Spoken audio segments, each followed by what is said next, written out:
ଆଜି ଆମେ ଏକ ବହୁତ ଗୁରୁତ୍ୱପୂର୍ଣ୍ଣ ବିଷୟରେ କଥା ହେବା। ଶ୍ରୀ ଜଗନ୍ନାଥ ସଂସ୍କୃତିର ଦେବସ୍ନାନ ପୂର୍ଣ୍ଣିମା। ନମସ୍କାର। ଆମ ପାଖରେ କିଛି ତଥ୍ୟ ଅଛି, ଆଉ ଆମେ ଚେଷ୍ଟା କରିବା ଏହି ପରମ୍ପରାର ଗଭୀରତାକୁ ଟିକେ ବୁଝିବା ପାଇଁ। ଆଜ୍ଞା, ଏଇଟା ତ ରଥଯାତ୍ରା ପୂର୍ବର ସବୁଠୁ ବଡ଼ ଉତ୍ସବମାନଙ୍କ ଭିତର ଗୋଟେ, ଆଉ ମହାପ୍ରଭୁଙ୍କ ଜନ୍ମଦିନ ବି କୁହାଯାଏ। ହଁ, ସେଟା ବି ଶୁଣାଯାଏ। ତ ଆଜି ଆମେ ଏହାର ଇତିହାସ, ବିଧି ଆଉ ମହତ୍ତ୍ୱ ବିଷୟରେ କିଛି ଜାଣିବା।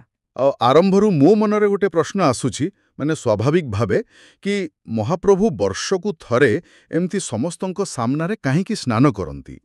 ଆଉ 108 କଳସ ପାଣି କଥା, ସେଥିରେ କ'ଣ ଏମିତି ବିଶେଷ ଅଛି? ହଁ, ଏହାର ଉତ୍ତର ବୋଧେ ଆମକୁ ଟିକେ ଇତିହାସ ଭିତରକୁ ନେଇଯିବ। ଆଚ୍ଛା। କୁହାଯାଏ, ଏ ପରମ୍ପରା ରାଜା ଇନ୍ଦ୍ରଦ୍ୟୁମ୍ନଙ୍କ ସମୟରୁ ଆରମ୍ଭ।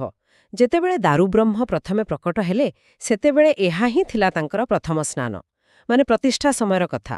ଓହୋ, ବୁଝିଲି। ତ ତାମାନେ ଏହା ମୂଳରୁ ହିଁ ଅଛି।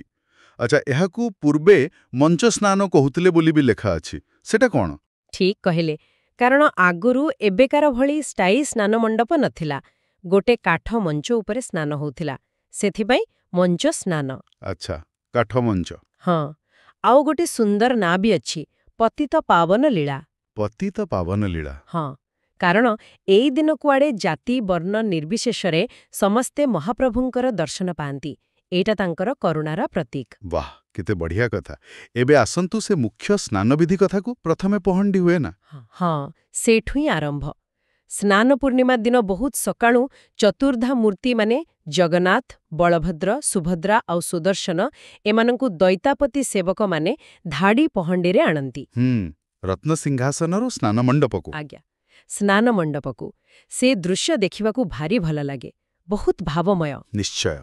ତାପରେ ସେ 108 କଳସ ଜଳ କଥା, ସେ ପାଣି କୋଉଠୁ ଆସେ? କ'ଣ ତାର ବିଶେଷତ୍ୱ? ସେଇଟା ଶ୍ରୀମନ୍ଦିର ଭିତରେ ଗୋଟେ କୂଅ ଅଛି, ସୁନା କୂଅ ବା ସ୍ୱର୍ଣ୍ଣକୂପ କହନ୍ତି, ଶୀତଳା ମନ୍ଦିର ପାଖରେ। ଆଚ୍ଛା। ଆଉ ସବୁଠୁ ବଡ଼ କଥା ହେଲା, ସେ କୂଅର ପାଣି ବର୍ଷକରେ ଖାଲି ଏଇ ଗୋଟିଏ ଦିନ ହିଁ ବାହାରେ, ଆଉ କେବେ ନୁହେଁ।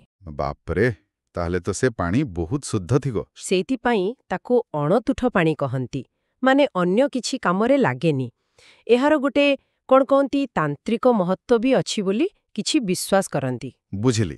ତେବେ ସେଇ ପାଣିରେ ହିଁ ସ୍ନାନ କରାଯାଏ ନା ଆଉ କିଛି ମିଶେ?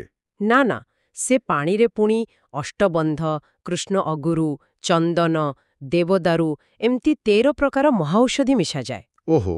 ତାପରେ ପୂଜାପଣ୍ଡାମାନେ ବୈଦିକ ଆଉ ତାନ୍ତ୍ରିକ ମନ୍ତ୍ରରେ ସେ ଜଳକୁ ଅଭିମନ୍ତ୍ରିତ କରନ୍ତି। ଆଚ୍ଛା। ତାପରେ ଯାଇ ସେ 108 କଳସ ଜଳରେ ବେଦପାଠ ଭିତରେ ଠାକୁରମାନଙ୍କୁ ସ୍ନାନ କରାଯାଏ। ଜଗନ୍ନାଥଙ୍କ ପାଇଁ 35, ବଳଭଦ୍ରଙ୍କ ପାଇଁ 33, ସୁଭଦ୍ରଙ୍କ ପାଇଁ 22 ଆଉ ସୁଦର୍ଶନଙ୍କ ପାଇଁ 18 କଳସ। ବାଃ, ପୁରା ବିଧିବଦ୍ଧ ଭାବରେ। ଏହାକୁ ପ୍ରତ୍ୟକ୍ଷ ଅବକାଶ କହନ୍ତି ନା? ହଁ, ଏ ସର୍ବସାଧାରଣ ସ୍ନାନକୁ। ଏହାପରେ ତ ସେ ପ୍ରସିଦ୍ଧ ଗଜବେଶ ବା ହାତୀବେଶ ହୁଏ, ଯାହା ଦେଖିବାକୁ ଲକ୍ଷ ଲକ୍ଷ ଲୋକ ଆସନ୍ତି। ତା ପଛରେ କ'ଣ କାହାଣୀ ଅଛି?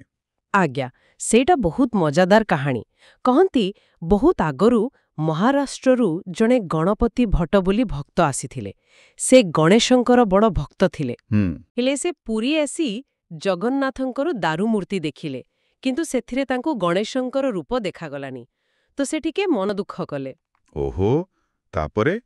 ସେ ଫେରିଯିବାକୁ ବସିଥିଲେ, କିନ୍ତୁ କୁଆଡ଼େ ଠିକ୍ ସେଇ ସ୍ନାନ ପୂର୍ଣ୍ଣିମା ଦିନ ସ୍ନାନ ମଣ୍ଡପରେ ମହାପ୍ରଭୁ ନିଜେ ତାଙ୍କୁ ହାତୀମୁଣ୍ଡ ଲଗେ ଗଣେଶ ରୂପରେ ଦର୍ଶନ ଦେଲେ। ଆରେ ବାଃ, ଅଲୌକିକ ତଥା।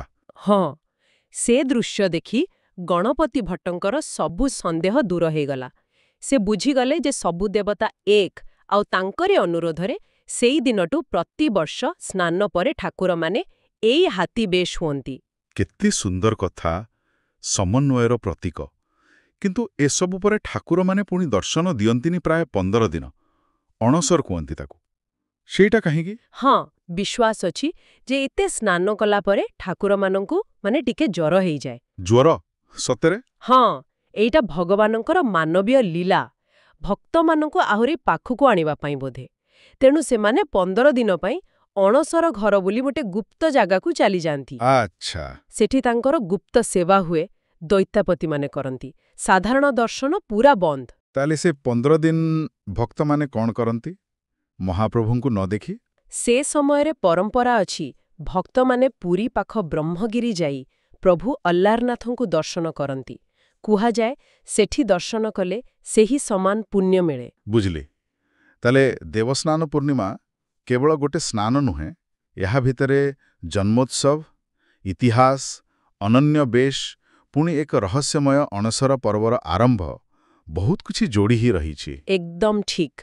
ଆଉ ଗୋଟେ କଥା ଭାବିଲେ ଆଶ୍ଚର୍ଯ୍ୟ ଲାଗେ। ଦେଖନ୍ତୁ, ଏଇ ଗୋଟିଏ ପର୍ବରେ ବୈଦିକ ବିଧି ଅଛି, ତାନ୍ତ୍ରିକ ବିଧି ବି ଅଛି, ଯେମିତି ସେ ଅଣତୁଠ ପାଣି। ପୁଣି ଲୋକବିଶ୍ୱାସ ବି ଅଛି, ଯେମିତି ସେ ଗଣପତି ଭଟ୍ଟଙ୍କ କଥା କିମ୍ବା ଠାକୁରଙ୍କୁ ଜ୍ୱର ହେବା କଥା। ସବୁର କେମିତି ଗୋଟେ ମିଶ୍ରଣ। ହଁ, ଏଇଟା ବହୁତ ରୋଚକ। ଠାକୁରଙ୍କର ଏଇ ଯୋଉ ମାନବୀୟ ଲୀଳା, ଯେମିତି ଜ୍ୱର ହେବା, ଏହା ପଛରେ କିଛି ଗଭୀର ତତ୍ତ୍ୱ ଥାଇପାରେ ନା, ଯାହା ଭଗବାନଙ୍କୁ ସାଧାରଣ ମଣିଷର ଏଟେ ପାଖରେ ଆଣି ରଖିଦିଏ। ନିଶ୍ଚୟ, ସେ ବିଷୟରେ ଆହୁରି ଅନୁଶୀଳନ କରାଯାଇପାରେ। ଏହା ହିଁ ଶ୍ରୀଜଗନ୍ନାଥ ସଂସ୍କୃତିର ବିଶେଷତା।